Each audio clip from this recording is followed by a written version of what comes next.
thank you all for joining us today.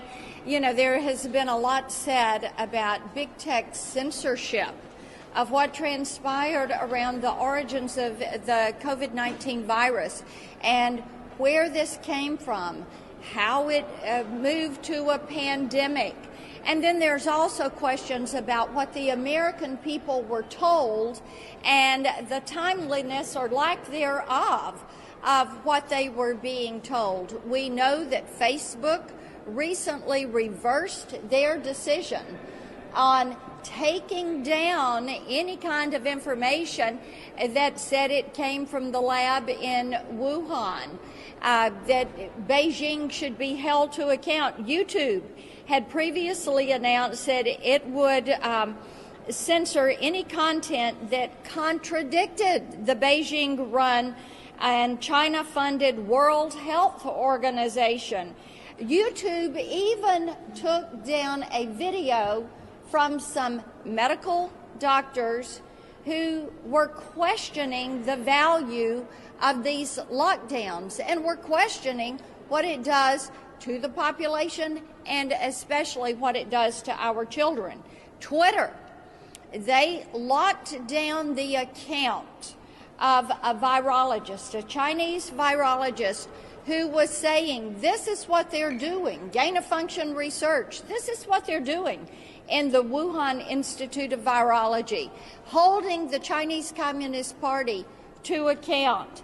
I will tell you this, big tech has really stepped over, they have stepped over the line on this one. We all have suggestions of how we as a Senate should move forward and things that we should do to make certain this never happens to the American people. Senator Braun? Thank you. I'll tell you where we need to start. You had a unique thing happen, I think of just last week, where by unanimous consent, that hardly ever happens on a critical issue unless you're maybe renaming a post office or something. We got it through the Senate to ask our own intelligence agencies to release the information that we house. And for as much havoc as this has created, not only for our own country, across the world, why we wouldn't start there with President Biden, spoke to Secretary Blinken, asked him. He said, had no good reason why you would not release that information. We need to start there to get to the bottom of it. And when you talk about big tech being mum on the subject, basically, when you've got every U.S. senator that wants to at least start there, we need to have accountability. And I think it's for them to step up and lead the charge. They are the place that people look to, listen to, where are they at? And we need to start there. Let's hold our own intelligence agencies accountable, release that information, declassify it. Senator Marshall? Okay. Well, Senator Blackburn, thank you so much for giving us a chance to sit here and talk about the Wuhan lab leak and the cover-up thereof, you know, what we affectionately refer to it as Batgate. You know, it occurred to me as I was sitting there reading Dr. Fauci's emails recently that everything I learned in 10th grade science, everything I learned as a doctor about the scientific method, about hypotheses and developing theories, that we just threw that all out the door. You know, I was shocked as I went back and reviewed some of the letters that were written, but really what rose my suspicion was somewhere back in January of 2020.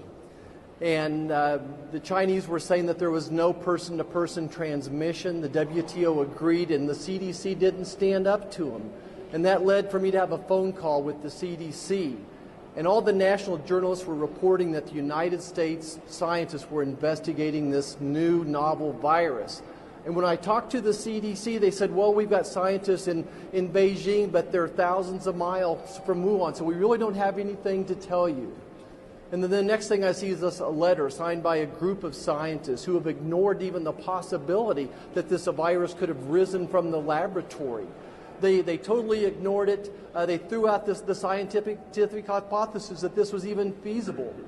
And didn't come to find out most of those scientists, if not all of them, were receiving some type of funding then and in the future from the NIH and our CDC sat there and nodded their head in agreement. And then national journalists, big tech companies, they worked together to suppress this story. They worked together to censor those of us who thought that this virus may have originated there. And not only did they suppress, they actually shamed people who thought that this might have came from a laboratory. And then finally, we see in Dr. Fauci's emails a collusion, working with Dr. Fauci, big tech working together to suppress this story. You know, here we are, we're 17 months later. We still don't know anything much more about this virus.